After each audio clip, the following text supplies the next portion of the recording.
Türkistan'da yaşayan 9 milyon Uygur ve 1 milyon Kazak Türk'ü tarih boyunca görülen en büyük asimilasyon politikalarından birine muhatap oluyor. Doğu Türkistan Satuk Buğrahan İlim ve Medeniyet Vakfı Konya Şube Başkanı Abdülahat Udun Kanal 42 mikrofonlarına konuştu. Udun, Türkiye'de yaşayan Uygur Türkleri iade anlaşmasından dolayı tedirgin olduklarını söyledi.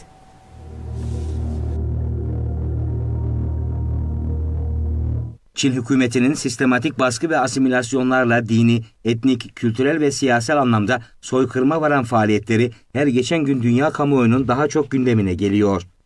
Doğu Türkistan zulmü ve şu an gündemde olan Türkiye-Çin arasındaki sığınmacı iade anlaşması hakkında Doğu Türkistan Satuk Buğra İlim ve Medeniyet Vakfı Konya Şube Başkanı Abdülahat Udun Kanal 42'ye özel açıklamalar yaptı. Udun, Doğu Türkistan'da yaşanan zulmü anlattı.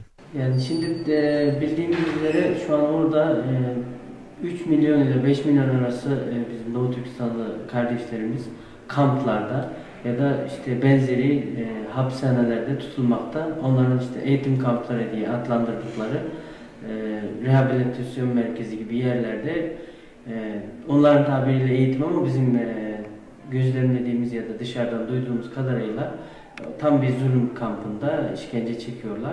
Ve dışarıdakiler de aynı şekilde kendi dilleri ve dinlerinden, kültürlerinden mahrum bırakılarak bir adeta soykırım orada uygulanıyor.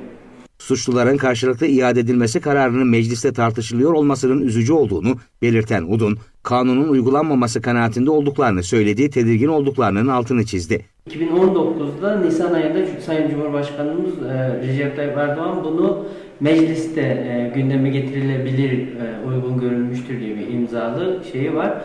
Fakat bunu şimdi birincisi bunu sadece Doğu Türkistanlılara yönelik anlamak da çok doğru bir şey değil.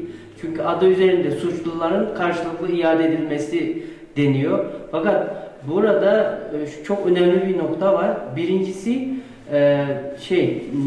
bu kararın mecliste tartışılıyor olması biraz üzücü. Çünkü zaten orada suçlu derken Çin'de herhangi bir suç işleyip buraya kaçan bir normal Çin vatandaşı olsa neyse belki o da vardır ama Çinlilerin esas suçlu olarak, Çinlilerin suçlu olarak gördüğü biz Doğu Türkistanlılar varız.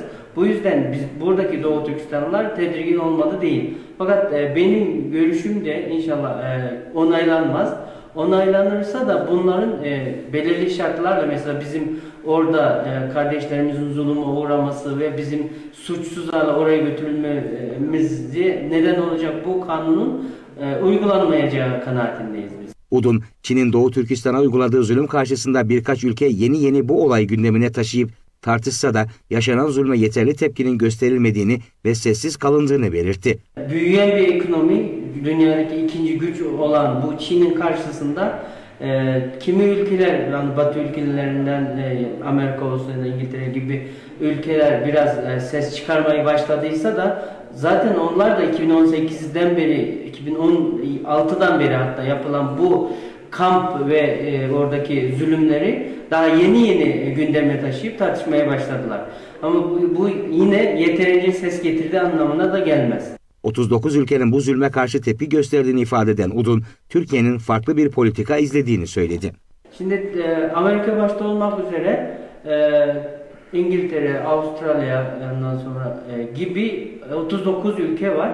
Onlar Çin'in işte yaptıklarına bu yaptığın doğru değil, insan hakları ihlalleri orada yaşanıyor gibi bir tavrı var. Türkiye biraz da işte masadaki gücünü kaybetmemek için mi ya da başka neden var bilmiyoruz. Biraz o 39 Çin'e karşı mektup gönderen ülke yanında değil hem de o Çin'i destekleyen tarafta da değil. Ayrı olarak bir açıklamada bulunuldu. Ama işte genel olarak Çin'in Doğu Türkistan'da uyguladıklarının adeta bir soykırım olduğuna dair Amerika başta olmak üzere kimi ülkeler şu an ciddi raporlar yayınlamakta.